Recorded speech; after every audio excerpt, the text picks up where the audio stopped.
Can you tell which of these children was not born free? Can you tell which of these children was not born equal? Can you tell which of these children does not deserve to be treated with dignity?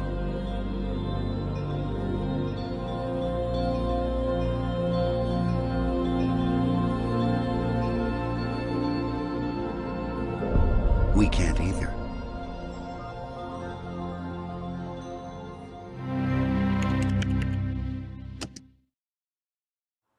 You want to ask basically why I'm pro-life? It's not simply because of my Catholic faith. That's a factor, of course. But it's also because of reason and science. Life begins at conception. That's the Church's judgment. I accept it in my personal life. But I refuse to impose it on equally devout Christians and Muslims and Jews. And I just refuse to impose that on others.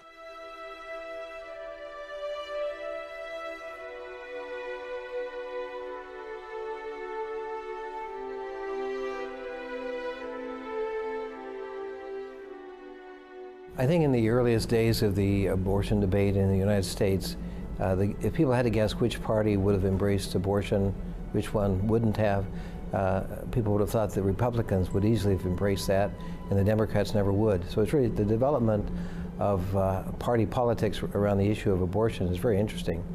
And what's especially interesting about it is that the Catholics have been historically part of the Democrat Party in great numbers, and I think could have really stopped that development movement if they had tried, but they didn't in order to accommodate people from the other side of the issue. It really is a big issue today, and I think what it requires of Catholics is a loyalty to the Church prior to their political party. You know, we are Catholics before we're Democrats, we're Catholics before we're Republicans. We're even Catholics before we're Americans, you know, because we know that God has a demand on us prior to any government demand on us. And this has been the story of the martyrs through the centuries. That doesn't mean we're not good citizens, because being a good citizen means giving God his rights prior to the government making its claims upon us. So I think this is a very serious issue that requires absolute adherence on the part of Catholics. And if we don't stand united on this issue, we're bound to failure, not only in the area of protecting unborn human life, but in maintaining our religious freedom. And you know, you can't trust Republicans to be pro-life 20 years from now. You can't let any party take your vote for granted, you know. And that's unfortunately what's happened. I think many of the Democrats have thought they had Democrat Catholic votes for granted because they'll go with them no matter what the position of the party might be on abortion. That's why the position of the Democrat Party has gotten worse and worse and worse as time goes on, because Catholics haven't abandoned them as they move in that direction. You know, so we just have to be insistent on our Catholic identity takes precedence over everything. Hello, brothers and sisters. I'm Father Frank Pavone, National Director of Priests for Life. Catholics across the country have had enough of Nancy Pelosi and her support for abortion while still claiming to be. She recently had a press briefing on June 13th in which she could not answer the simple question, what's the moral difference between killing a baby after birth, like Dr. Gosnell did, and killing that very same baby at the same age just before birth while inside the womb? What's the difference? Yeah. Members who have proposed that bill have done that in the wake of this murder trial up in Philadelphia. They argue that there really isn't much of a moral difference between what someone like Dr. Kermit Gosnell did to infants born at 23, 24, 25 weeks into pregnancy, and what can happen at a clinic down the road in Maryland where a doctor says that abortion elective 28 weeks into pregnancy. So the question I have for you is, what is the moral difference between what Dr. Gosnell did to a baby born alive at 23 weeks and aborting her moments before birth? Okay, you're probably enjoying that question a lot. I can see you savoring it. But let me just tell you this. Let me just tell you this. What was done in Philadelphia was reprehensible, and everybody condemned it. For them to decide to disrespect a judgment a woman makes about her reproductive health is reprehensible. Next question. Next question. You said, Amy, I saved that question. What's the moral difference then between 26 weeks, elective abortion, and the killing of that same infant born alive. This is the issue that they're trying to This is not the issue. They are saying that there's no abortion. They want to make it a federal law that there be no abortion in our country. You're taking the extreme case. You're taking the extreme case. And what I'm saying to you is what happened in Philadelphia was reprehensible. And I do not think you use that. I'm not going to have this conversation with you because you obviously have an agenda. You're not interested in having an answer. But I have responded to you to the extent that I'm going to respond to you because I want to tell you something. As a mother of 5 children, my oldest child is 6 years old the day I brought my 5th child home from the hospital. As a practicing and respectful Catholic, this is sacred ground to me when we talk about this. I don't think it should have anything to do with politics. And that's where you're taking it. To answer the question, because there is no difference. But she doesn't have the honesty to say so. And so instead, she wants to keep saying that she is a respectful and practicing Catholic and still supports abortion. Brothers and sisters, public servants are supposed to know the difference between serving the public and killing the public. Apparently, she doesn't. And that's why I wrote an open letter to her. You can find it at lettertonancy.com. And I invite you to sign on to it with me to tell her we've had enough of this. Be honest. Address what abortion is. If you support it, you should be able to admit what it is. If it's too hard to admit what it is, then stop supporting it. And if you're going to call yourself a Catholic, then follow what the Catholic Church teaches. She said in that press briefing that she is a practicing and respectful Catholic. Respectful of what? The church authority that says that abortion is wrong? Respectful of what? The child who is torn into bits and pieces? In fact, she even said that talking about abortion for her is sacred ground. Abortion is not sacred ground. It's sacrilegious ground. And in the letter to Nancy, I said, she's treating the Catholic faith as if it's supposed to hide us from realities of life instead of help us to face them, as if it's supposed to confuse moral truths instead of clarify them. We really have had enough of this. And Nancy Pelosi should have the honesty to say what it is that her responsibilities demand of her. And if she doesn't believe in the Catholic faith, why are you continuing to say that you're a practicing Catholic? Just be honest. Take your position, believe in it enough to admit what it is. She said she didn't know what all this had to do with politics. Well, it's very simple what it has to do with politics. The first duty of the political community is to protect the people who belong to it. To secure, as the Declaration of Independence says, the God-given rights, the inalienable rights, starting with life, that every citizen has. To protect those rights, to secure those rights, is the purpose of government and of political leaders in government. She apparently doesn't know how to fulfill. As you may know, the Bishop of Rhode Island, Thomas Tobin, has told Congressman Patrick Kennedy, Ted Kennedy's son, that he can no longer receive communion in the Catholic Church. This because of Kennedy's support for abortion rights. Now, obviously, that's caused all kinds of controversy, and last night I spoke with Bishop Tobin, the author of the book, Effective Faith, Faith That Makes a Difference. Now, Bishop, some believe this is intrusion by the Catholic Church into public policy matters, and how do you see that? Right, well, certainly I wouldn't define it that way. I think the Church has every right and indeed the obligation to be at the table in these important questions of public policy, and certainly the bishops for a long time now have been involved in the question involving health care and the legislation that's developing, but in lots of other issues too. And as I've often said, if the Church, not just the Catholic Church, but the religious community, if we don't bring these values, this spiritual vision to these discussions, who else will do that? But isn't there a difference between speaking out, which you're entitled to do, and punishing someone like Congressman Kennedy who doesn't see it your way? Well, obviously he doesn't see it my way, but I don't think it's a punishment at all. Every Catholic has certain obligations. It means something to say you're a Catholic. No one is forced to be a Catholic. If you choose freely to be a Catholic, it means you do certain things and you believe certain things. And I think all I'm trying to say to Congressman Kennedy and others who might be involved to say, if you're a Catholic, live up to your faith. Understand what the Church teaches. Accept those teachings and live that faith. But they Otherwise, say, to say you are the Kerrys and the Cuomos and the Kennedys of the powerful Catholic political families all say the same thing, that their private belief system does not reflect their public policy system. So Patrick Kennedy says, look, the Supreme Court has upheld this, it's legal in the land, I don't want to deprive people who don't believe the way I do the option of abortion. And you answer? The most important commitment we can make is to our faith, because that defines our relationship with God. Nothing is more important than that. And if your job, your profession, your vocation gets in the way of that, you have to quit your job and save your soul. Interesting. Now, if there are ways you can work through that, fine. But your faith is the most important commitment you will ever make, and nothing can ever interfere in your relationship with God. Okay, but here's the problem with that. Say the death penalty is in play. The church does not believe in the death penalty, yet millions of American Catholics do. Would you deprive people who believe in the death penalty? Would you say they can't go to communion?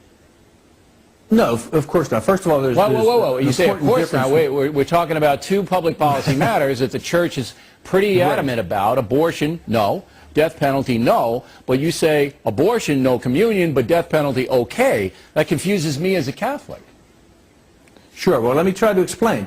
Abortion, we believe, is intrinsically wrong. It's always wrong. There are no circumstances under which abortion can be justified. Even with rape and incest? The church has been, even with rape and incest? However, right, the church has been very clear and very consistent about that.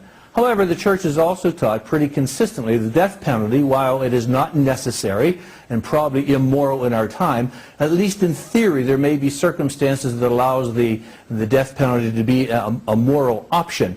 If you know, Bishop, there's somebody openly committing adultery or somebody driving a divorce, do you say to them privately, don't go to communion? Well, a pastor might very well say to someone privately, because of your living situation, you should not be receiving communion. Might be a couple who are cohabitating, or someone involved in an adulterous situation, or some other immoral situation. It might not be public, but it might be known to that person's pastor, and indeed that pastor should say, you know, you probably shouldn't be receiving communion until you can address this situation. You're one of the few clerics in the world, Bishop, who have called out a powerful person and flat out said, you can't take the sacrament of the Holy Eucharist because of what you're doing. And I wonder how common that is with parishioners and regular Janes and Johns.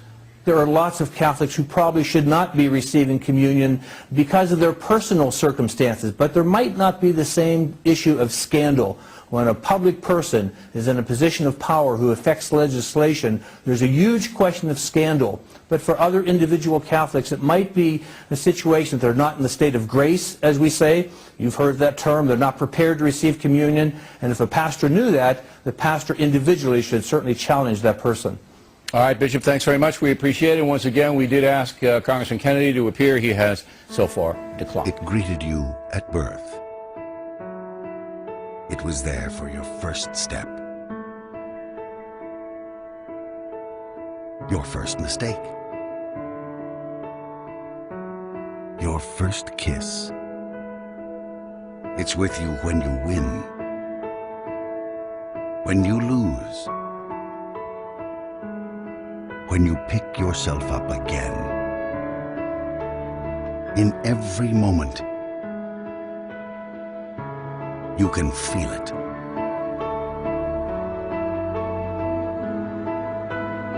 Life.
They had their entire lives ahead of them.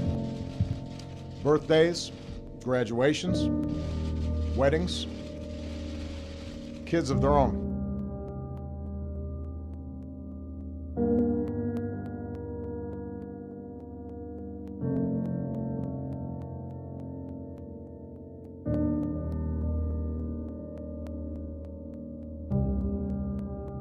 This is our first task, caring for our children.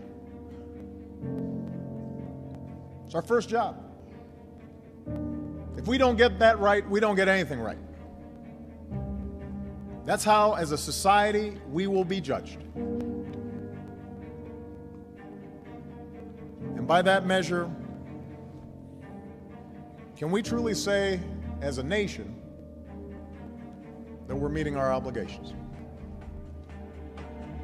Can we honestly say that we're doing enough to keep our children, all of them, safe from harm? Can we say that we're truly doing enough to give all the children of this country the chance they deserve to live out their lives? I've been reflecting on this the last few days, and if we're honest with ourselves, the answer is no. We're not doing enough. We will have to change. We can't tolerate this anymore. These tragedies must end. And to end them, we must change. We will be told that the causes of such violence are complex, and that is true. No single law, no set of laws can eliminate evil from the world or prevent every senseless act of violence in our society. But that can't be an excuse for inaction. Surely we can do better than this. If there's even one step we can take to save another child, then surely we have an obligation to try. In the coming weeks, I'll use whatever power this office holds to engage my fellow citizens, from law enforcement to mental health professionals to parents and educators, in an effort aimed at preventing more tragedies like this. Because what choice do we have? We can't accept events like this as routine. Are we really prepared to say that we're powerless in the face of such carnage? That the politics are too hard? Are we prepared to say that such violence visited on our children year after year after year is somehow the price of our freedom?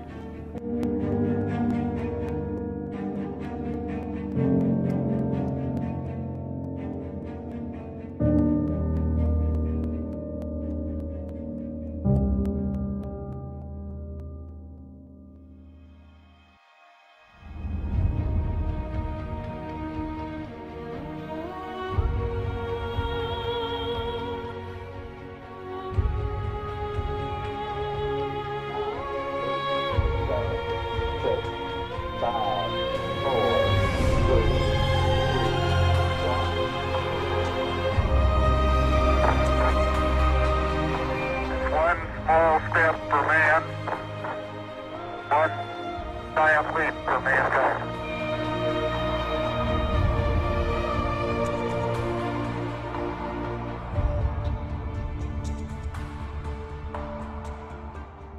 What's the first thing you think of when I say the words abortion survivor?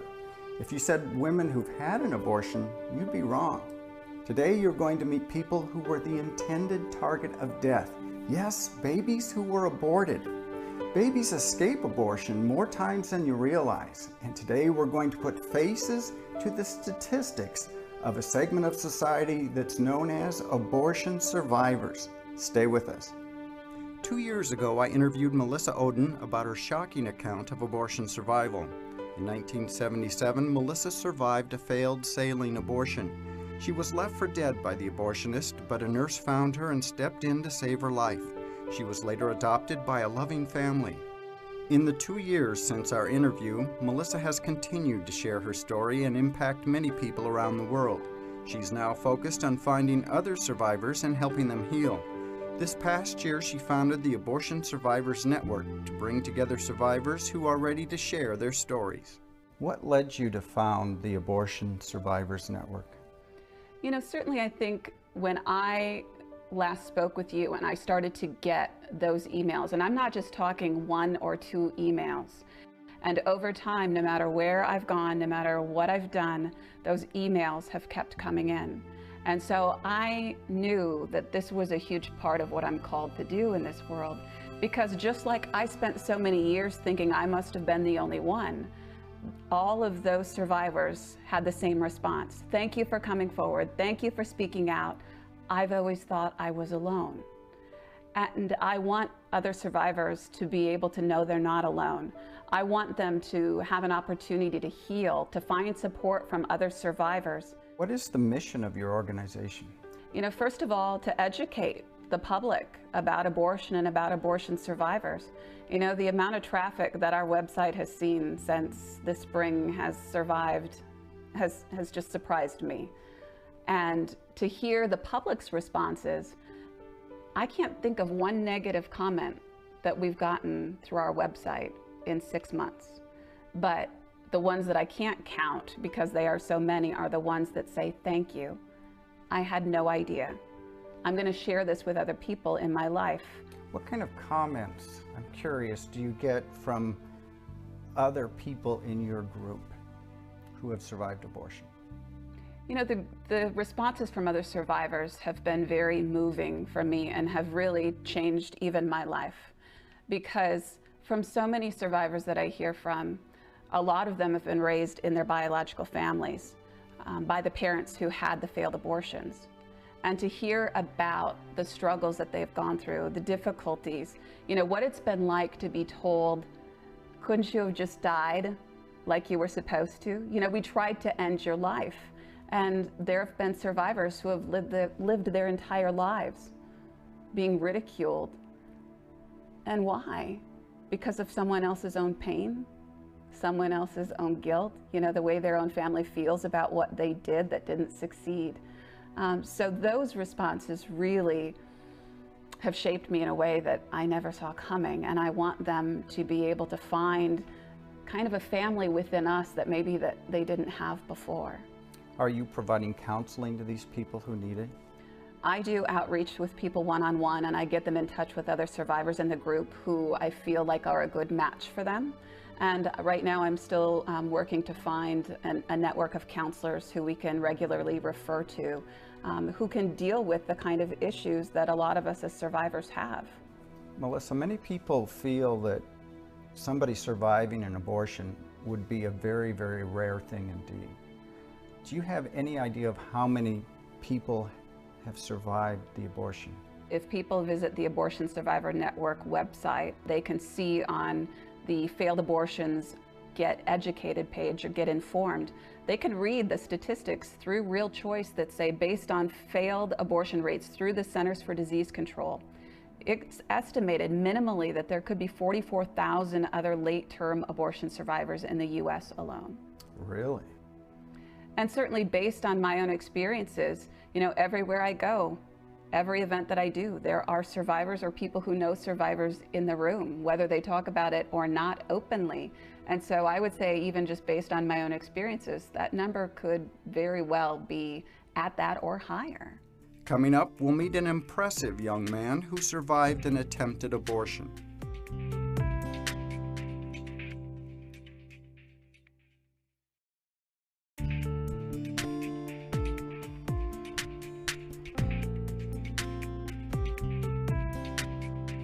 Josiah Presley is a 17-year-old from a large adoptive family in Oklahoma. His years have been filled with a strong faith and a loving family, but his life could have easily been over before it even began. I'm a native to South Korea. That's where I was born. My birth mom, 2 months into her pregnancy with me, went in to have a curettage abortion. They thought it had gone successfully. Then at 5 months, she realized it failed and I was still growing in her womb. And then, yeah, then I was born and put up for adoption, so. Have you had any physical complications from the abortion? Not too particularly. My arm, it's, obviously I'm missing an arm, but we're not positive that's from the abortion, but that's a pretty good, I guess, suspicion. Yeah, well, the goal is to bring the baby out in pieces, so that's very likely, I suppose. How did you come to be adopted? When I was born, she put me up for adoption through Dillon International. My parents, they had previously adopted my older sister. She was from South Korea too. They were just looking for another child from South Korea. They saw a news article for me in the Dillon International newsletter they send out, and so they decided then to move forward and adopt me. Did they know the circumstances of your birth at the time? Yeah, they did.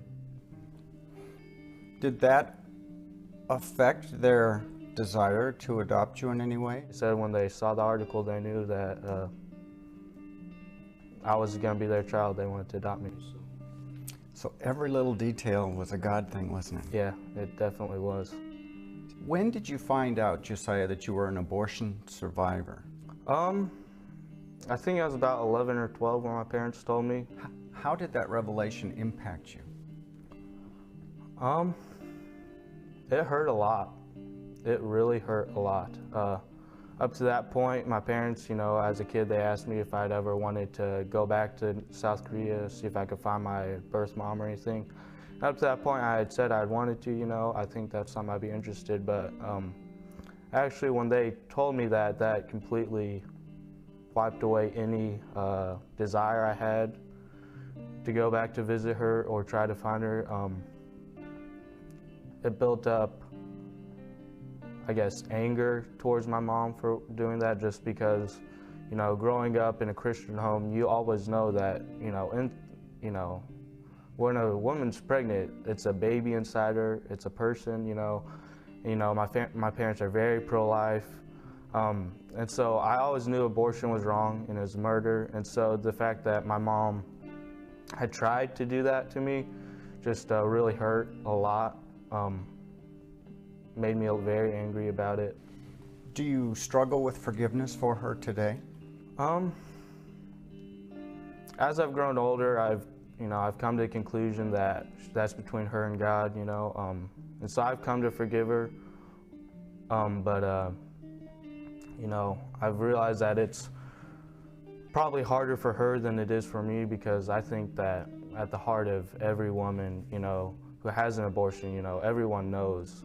Deep down, you know that it's a child. Josiah is just beginning to share his story with others in person and online, and I know his enthusiasm for life will change many hearts and minds. When we return, Claire Colwell talks about meeting her birth mother and hearing a story she never expected.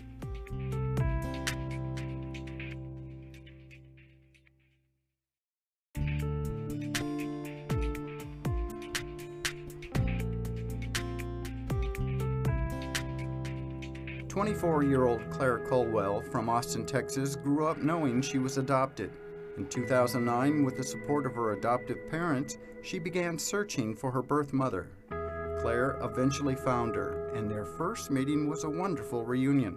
But when they met for the second time, Claire learned the shocking truth of her birth. Well, as I prepared to go up to meet her, I had bought her a ring, and it had my birthstone on it. I wanted her to have something that showed her my appreciation for what she had done for me. When I gave her those gifts, she had some happy tears, and she put the ring on, and then she opened the card that I gave her. And on the card, I could have written thousands of words for how grateful I was, but I summed it up and I said, "Thank you for choosing life. That's the greatest gift I've ever received." And the happy tears quickly turned into very, very sad tears. And she took me into a back room and she started telling me about her life at the time that she was pregnant with me. She said that she was 13 years old. And when she confronted her mom about being pregnant, her mother said that there was only one thing to do. She was in 8th grade, and she was too young to be a mother. And so my birth mother was driven to a local abortion clinic that day, and she had a surgical abortion at 5 months pregnant. She went home. She believed what the doctors told her, that her life would go back to normal.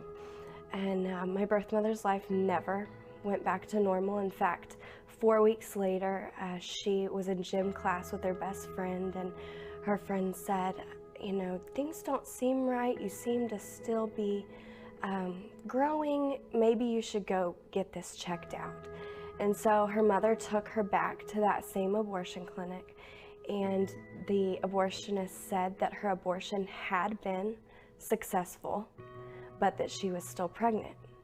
She had been pregnant with twins, and one had been successfully aborted, but one had survived, and so she was still mothering a child. And they said, what would you like to do? And her mother quickly said, well, she needs another abortion. She's too young. By now, she was 6 months pregnant. And so they referred her out of state to a late-term abortionist in Kansas. And as he examined her, he said, I can't do it either. And the reason was because the sac that I was in had been broken. And so her amniotic fluid had been leaking, and that was a risk for infection and could be fatal for the mother. And so I was born a couple weeks later. And when I was born, I weighed 3 pounds, 2 ounces. My hips were dislocated. My feet were turned in as club feet. And I was in the hospital for 2.5 months on life support. And for the next couple years of my life, they put me in multiple casts and harnesses and body casts to correct what the abortion had done to my body. Claire, what was your reaction to her story? Well, I put myself in her shoes at 13, and I knew that as a 13-year-old, you rely on the wisdom of your parents. And for me to realize, okay, if my parents had told me this is the best thing for you at 13, I can't say that that's not what I would have done. And so I had a great amount of forgiveness for my birth mother. I also had an enormous amount of gratitude, and I realized that I couldn't wake up every single morning taking my life for granted anymore, that it was important, and there was a reason that I was here, and there's a reason that every single person is here. And in your case in particularly, this is a generational miracle. You survived miraculously the first abortion, you escaped miraculously from the second, and now you're very close to having a child of your own. Yes, sir. Yeah. Does that ever stop and make you think? Gosh, she wouldn't be here if God hadn't had a bigger plan. And I know that God has a bigger plan now for her life, and so I'm really excited for that. Do you plan to tell her someday about your story? Yes, sir, I do. Claire has spent the past several years speaking and sharing her story with people across the country. Every time she tells her account of survival, she receives astonishment and then positive words of encouragement. Claire's mother, Barbara, has been able to witness the impact this experience has had on Claire's life. Her experience and the passion it ignited has been greater than she could have hoped for. I have seen it really give her just a clarity and a purpose for her life, and it has been so encouraging to me to see just her courage and her boldness as she's been available to tell her story. I mean, it kind of started in little baby steps as the people in College Station where she was were amazed and excited about her story, and they were like, you need to let people know about this. And little did she know just the wide gate that was being opened for her to tell her story. Well, it's truly a miracle that Claire is here. Can you imagine life without her? I can't imagine life without her. She is precious, and even as we sit at our computer and in our house, we have so many pictures of just life in our family, of our girls growing up, and it's been such a blessing, and she is a blessing, and I just love her tender heart and how she cares for people. And I wonder, and I really believe, I think what she went through in the womb of really what she experienced has given her just a compassion for others, and I see it all the time. You've really survived 2 attempts at abortion, and then you've been chosen by your parents to be adopted. I would think that would make you feel like a very special person. Yeah, I do. I've been very, very blessed. In a moment, we'll hear about Melissa's future plans for the Abortion Survivors Network.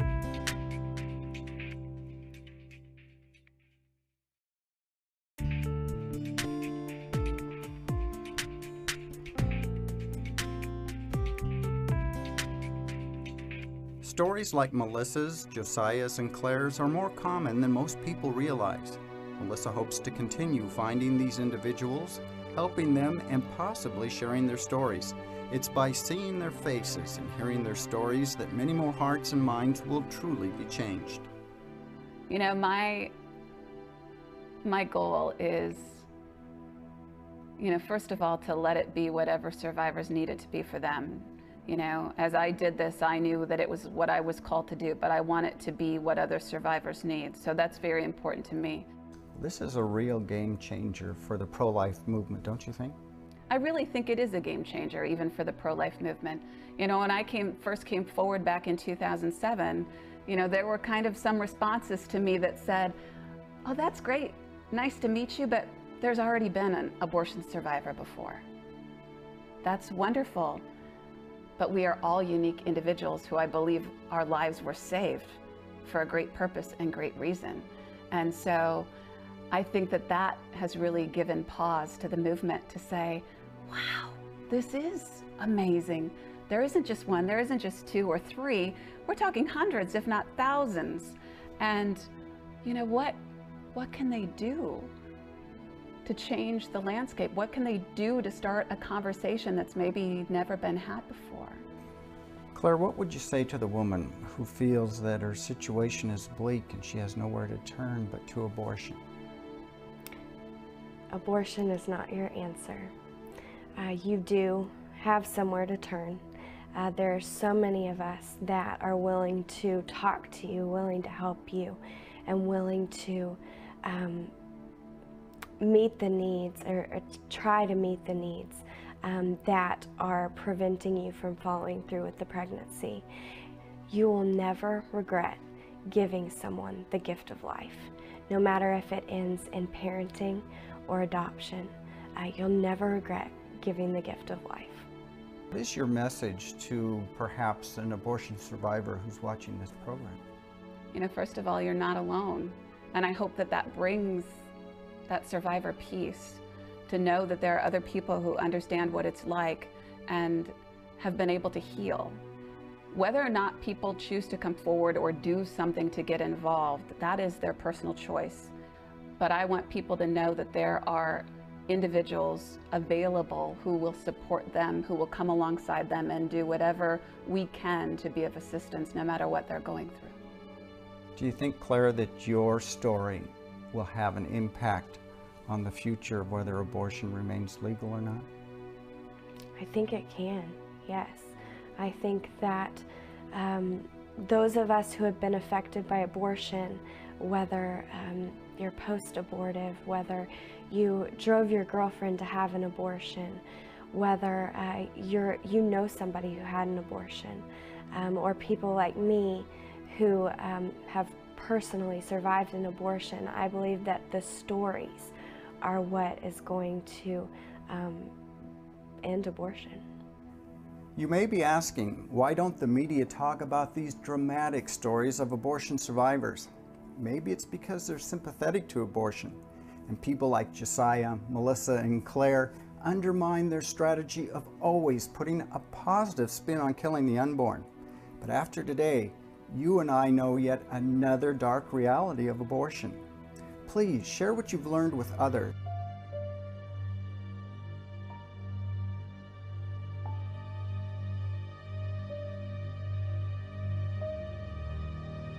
I know what I'm about to say now is controversial, but I have to say it. This nation cannot continue turning a blind eye and a deaf ear to the taking of some 4,000 unborn children's lives every day, one every 21 seconds. We cannot pretend that America is preserving her first and highest ideal, the belief that each life is sacred, when we've permitted the deaths of 15 million helpless innocents since the Roe versus Wade decision. 15 million children who will never laugh, never sing, never know the joy of human love, will never strive to heal the sick, or feed the poor, or make peace among nations. Abortion has denied them the first and most basic of human rights. We are all infinitely poorer for their loss. This nation fought a terrible war so that black Americans would be guaranteed their God-given rights. Abraham Lincoln recognized that we could not survive as a free land when some could decide whether others should be free or slaves.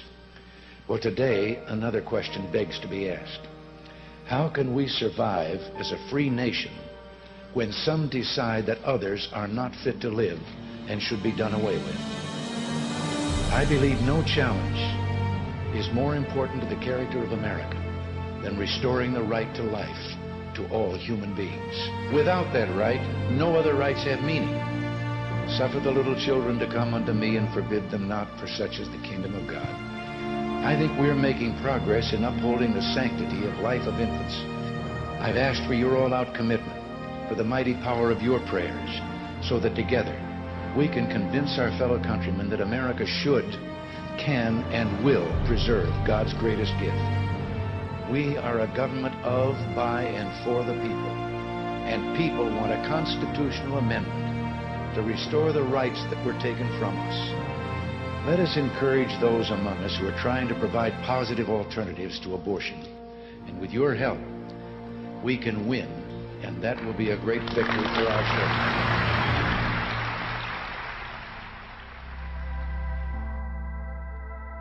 Sunday collision runs past who you are. Splendid inclusion slips back in your heart. You're holding up the place when the notion on your face is taking all of my heart. Things have always turned around, just as hope begins aloud.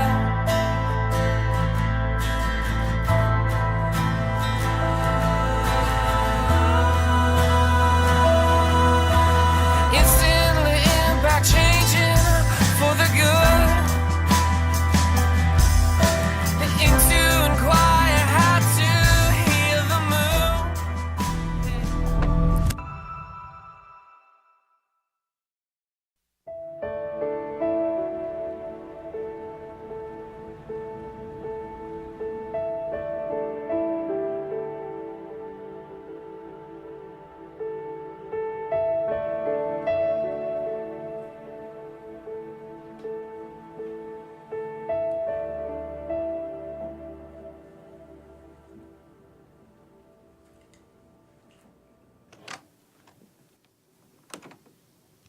Happy birthday to the birthday boy.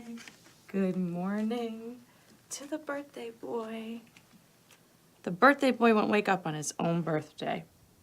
I guess I'm just gonna have to open up all his presents without him. I'm up. I thought that might wake you up. Okay, blow him out. Awesome. Okay, how about some chocolate chip pancakes? With whipped cream? I think I can make that happen. Then what? Then we can do whatever you want. I want to find a rocket ship. Nice. You know where we can do that? Where? At the park. Houston, Are we ready for takeoff? Ready. In 5, 4, 3, 2, 1. Ignition!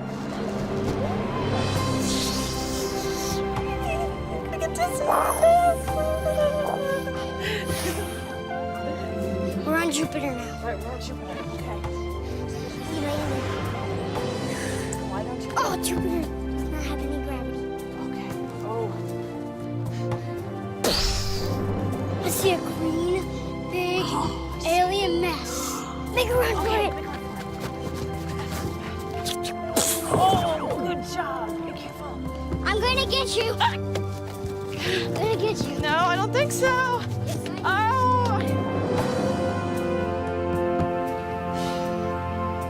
I love you, Mom. I love you, Aaron.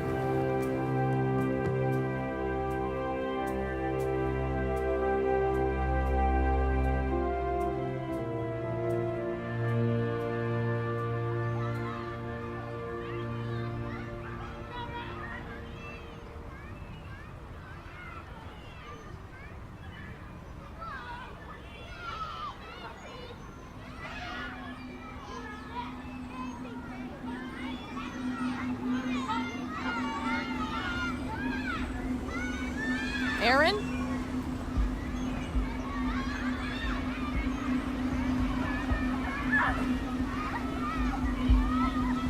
Aaron?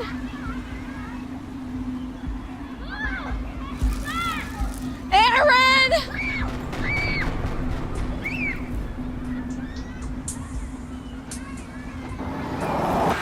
Aaron!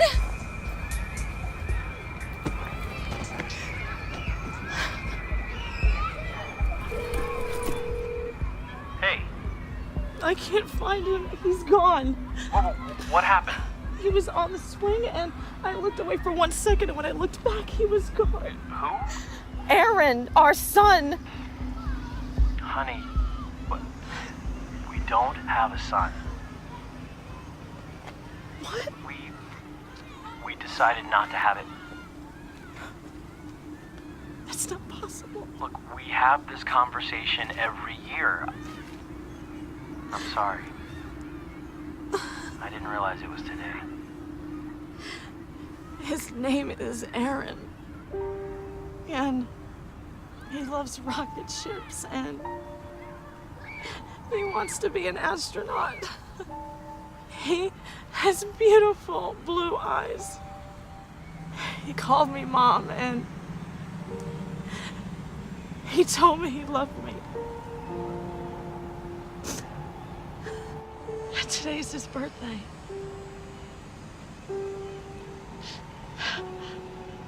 He's our son.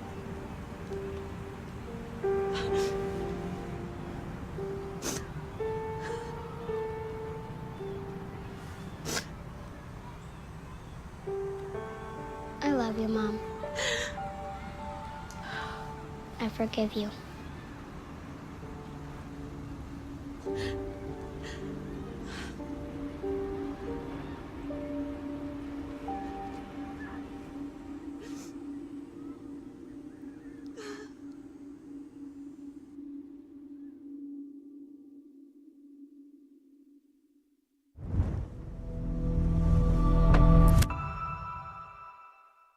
Most of you won't recognize me or my real name. It's Norma McCourty.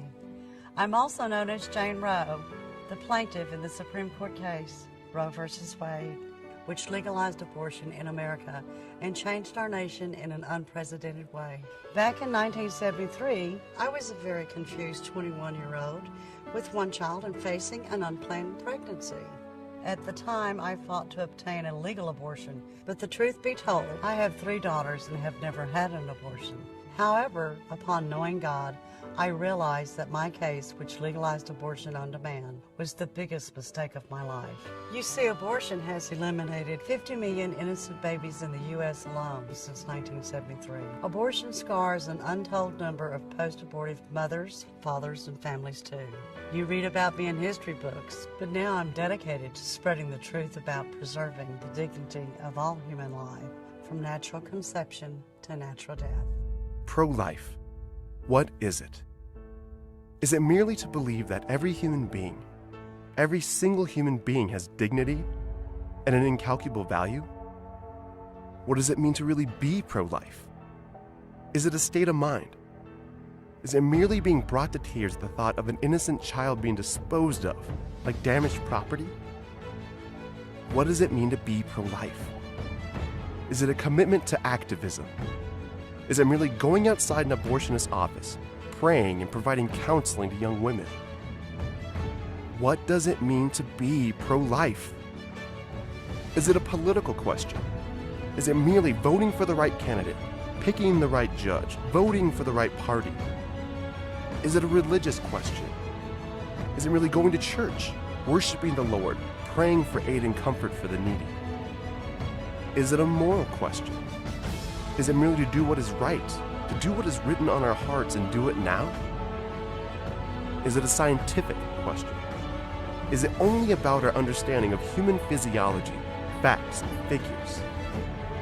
What does it mean to be pro-life? Truly pro-life. To be pro-life means all of these things, and more. To be pro-life is not to give up, not lower our standards, and not settle for the protection of just some. Not be afraid of defeat, of the future, of death. To be pro-life means to live for others and get off the couch right now to bring the church to the streets, bring the streets to the polling place, and bring healing to our world. What does it mean to be pro-life today? Well, I can sum that up for you in just one word.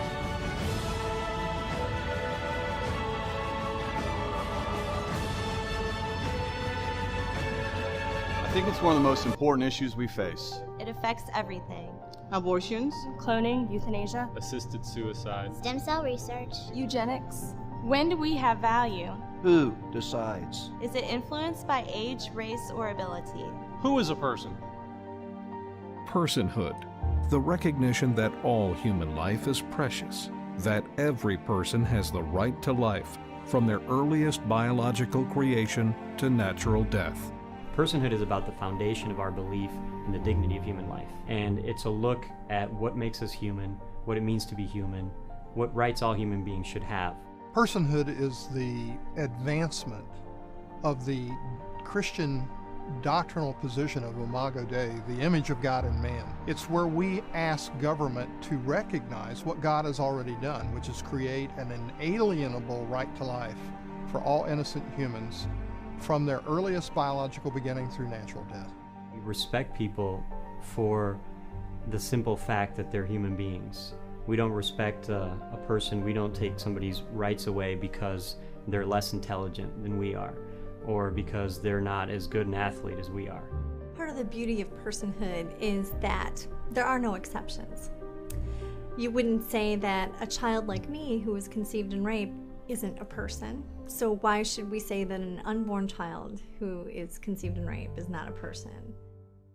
It was during the infamous Roe v. Wade case of 1973 that the Supreme Court failed to recognize the personhood of the unborn child. One of the important factors that has to be considered in this case is what rights, if any, does the unborn fetus have? That's correct. If it were established that an unborn fetus is a person within the protection of the 14th Amendment, you would have almost an impossible case here, would you not? I would have a very difficult You certainly would, because you'd have the same kind of thing. You'd have to say that Most people in today's pro-life movement don't realize that the personhood argument is not new.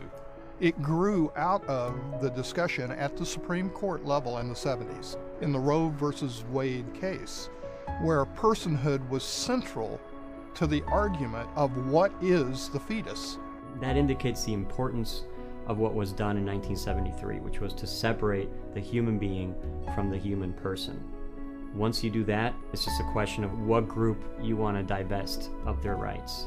And so, in a way, we became myopic in the pro-life movement in our vision by addressing just the issue of abortion, and we forgot about the root cause of what opened this Pandora's box, and that was the issue of personhood. With the emerging technologies, we can no longer afford to focus on the single issue of abortion. We have destructive stem cell research, we have cloning, we have human-animal hybrids, we have the complete transformation of the human genome into something other. These are dialogues and debates that we as the pro-life movement should be engaged in. Personhood USA is leading a new movement which is using education, legislation, and political action to demand a change and hopefully to spearhead a cultural shift, a new paradigm, a revival in American culture where we turn away from a culture of death and embrace a culture of life. When you get involved, you can be a hero to others whose lives that you don't even know of their exact existence, but you can still recognize that theirs are lives worth saving. It's not a day for us to hold back, not a day for us to hunker down. Today is the day for us to advance the message and upholding the value of every person. I am a person. I am a person. I am a person. I am a person. I am a person.